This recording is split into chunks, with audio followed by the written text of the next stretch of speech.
1.5 ton उल्टास AC में gas का PSI 60 से 70 पीएसआई है, यानी कि R22 रेफ्रिजरेंट है इसमें। और ग्रिल टेम्परेचर आ रहा है 13 डिग्री सेंटीग्रेड ग्रिल का टेम्परेचर आ जा रहा है, लेकिन रूम चिल्ड नहीं हो रहा है। क्या दिक्कत है, क्या फॉल्ट है? छोटा सा वीडियो होने वाला है, कंप्लीट मैं एक्सप्लेन करने वाला हूँ कि इसमें क्या क्या कर सकते हैं, इसमें क्या फॉल्ट एक्चुअल में होता है। ये ना ग्रिल का टेम्परेचर, आउटडोर का टेम्परेचर, बाहर का टेम्परेचर, रूम का टेम्परेचर देने के लिए कंपनी वाले सिर्फ बेवकूफ़ बनाते हैं और कुछ भी नहीं होता है इससे। रूम का टेम्परेचर है वो छोटा सा किट देते हैं कि इसमें आप ग्रिल का टेम्परेचर नापिए, आउटडोर का टेम्परेचर नापिए और अपने रूम का टेम्परेचर नापिए। सब बेवकूफ़ बनाते हैं और कुछ भी नहीं है। छोटा सा फीचर उसमें बढ़ा करके पैसा ज़्यादा लेते हैं और कुछ भी नहीं होता है, केवल बेवकूफ़ बनाने का और कन्फ्यूज करने का काम करते हैं ये लोग। होता क्या है उसमें कि अब कंपनी वाले ने तो छोटा सा किट दे दिया कि अपना चेक करिए कि आपका रूम टेम्परेचर कितना है, ग्रिल टेम्परेचर कितना है। ग्रिल टेम्परेचर अगर रेफ्रिजरेंट कम भी होगा ना, तो भी ग्रिल टेम्परेचर लमसम लगभग बराबर ही आता है। आपको टेम्परेचर मिल ही जाएगा कि हमारा एसी बहुत चिल्ड कर रहा है। अगर मानिए कि R20 रेफ्रिजरेंट है, उसमें 50 का प्रेशर है, 40 का प्रेशर यानी 45 का प्रेशर, 40 से नीचे जाएगा तो लो प्रेशर पे ट्रिप हो जाएगा।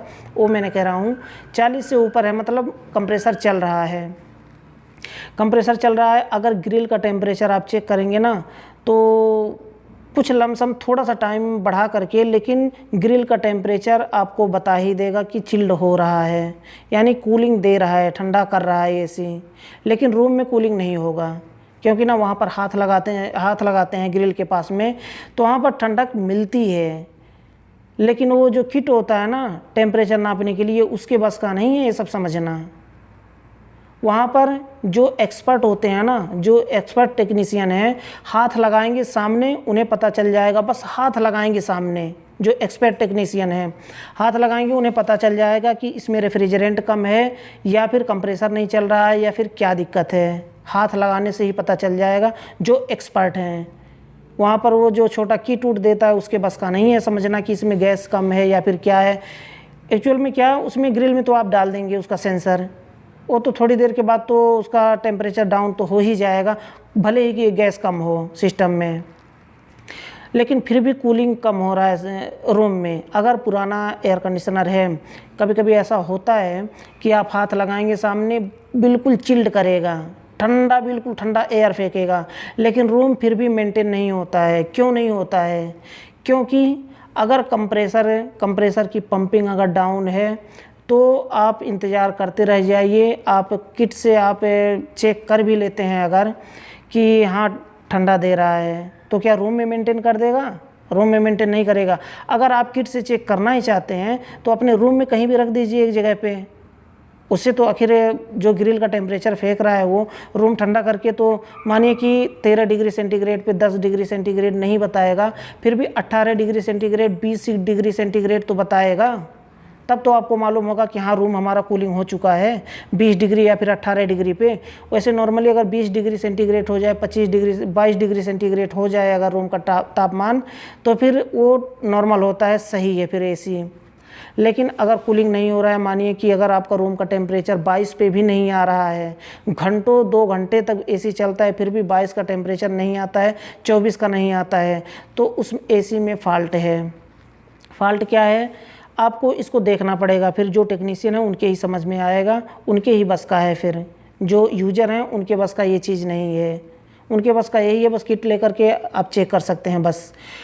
अब यहाँ पर देखिए फ़ाल्ट क्या हो सकता है कि आपका कंप्रेसर हीटअप होकर के ट्रिप हो सकता है उस समय, क्योंकि आप तो अंदर रहेंगे रूम में, आपको लगेगा इंडोर चल रहा है कि हाँ लगेगा कि एसी चल रहा है। एरर देगा तभी आपको समझ में आएगा कि हमारा कुछ फ़ाल्ट है एसी में। कभी कभी एसी एरर नहीं देता है, एरर नहीं शो करता है, तो आप कैसे समझ पाएंगे? आप रूम में इंतज़ार करते रह जाएंगे कि कूलिंग क्यों नहीं दे रहा है। लेकिन जो एक्सपर्ट हैं, जो टेक्नीशियन हैं, उनके समझ में आ जाएगी कि कंप्रेसर नहीं चल रहा है। तो आउटडोर में जा कर के देखिए कि कंप्रेसर नहीं चल रहा है, क्यों नहीं चल रहा है, कंप्रेसर हीटअप हुआ है तो क्यों हीटअप हुआ है। ऑलरेडी इस टॉपिक में मैं बहुत सारी वीडियो बना चुका हूँ कि कैपिलरी की चेंज करना, कैपिलरी चोकअप होता है, कैसे पता चलता है कंप्रेसर हीटअप होता है, तो इसके बाद क्या क्या रीज़न होता है कंप्रेसर हीटअप होने के। अगर उस वीडियो को आपने नहीं देखा है तो डिस्क्रिप्शन में सारे लिंक मिल जाएगा, वहाँ से क्लिक करके जाकर सारे वीडियो को वॉच करिए। समझ में आ जाएगा कि कैपिलरी चोक कैसे होता है और कैसे पता करते हैं कि कैपिलरी हमारी चोक है। कंप्रेसर हीटअप होता है तो कैसे पता करें कि कंप्रेसर हीटअप क्यों हुआ है। कंप्रेसर हीटअप होकर के ट्रिप होगा तो फिर समझ लीजिए कि रूम में कूलिंग नहीं होगी। तो उसके लिए आपको चेक करना पड़ेगा कि कैपेसिटर, अगर नॉन इन्वर्टर एसी है तो कैपेसिटर को आपको चेक करना है कि कहीं कैपेसिटर वीक तो नहीं है। क्योंकि होता क्या है कि थोड़ी देर चलने के बाद कैपेसिटर वीक होता है तो कंप्रेसर को ट्रिप कर देता है, कंप्रेसर बंद हो जाता है हीटअप होकर के। फिर कभी कभी ऐसा भी होता है कि कंप्रेसर हीटअप होने के बाद घंटों तक स्टार्ट नहीं होता, घंटों तक कूल नहीं होता कंप्रेसर। जब तक ठंडा नहीं होगा तब तक स्टार्ट नहीं होगा। तो कभी कभी घंटों तक स्टार्ट नहीं होता तो उसे चेक करें कि आखिर कैपेसिटर कमज़ोर तो नहीं है। कैपेसिटर सही है तो कैपिलरी आप चेक करें।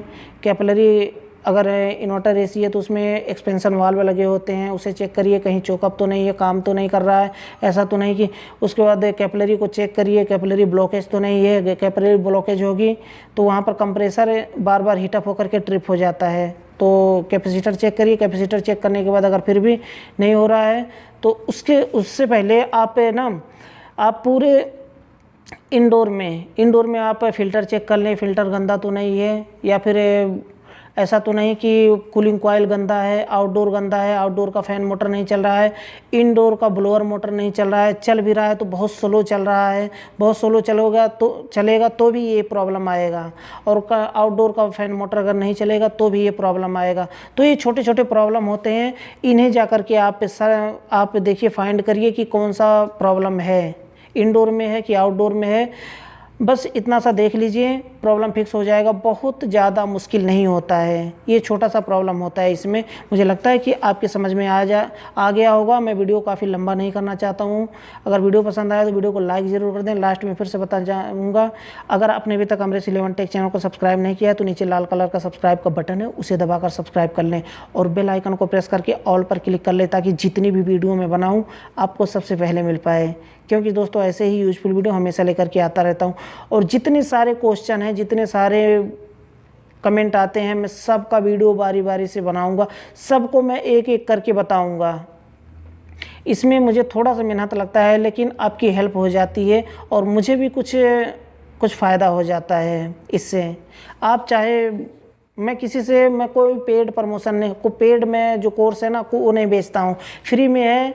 जो भी मैं फ्री में जो कमाई करता हूँ मैं ये गूगल से, वही जो भी है वही है मेरा।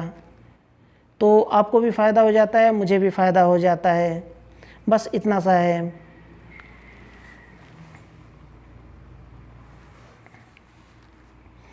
बस ये छोटा सा वीडियो था आज के लिए, बस इतना ही था। अगली वीडियो में फिर जल्दी ही मिलते हैं एक नए टॉपिक के साथ।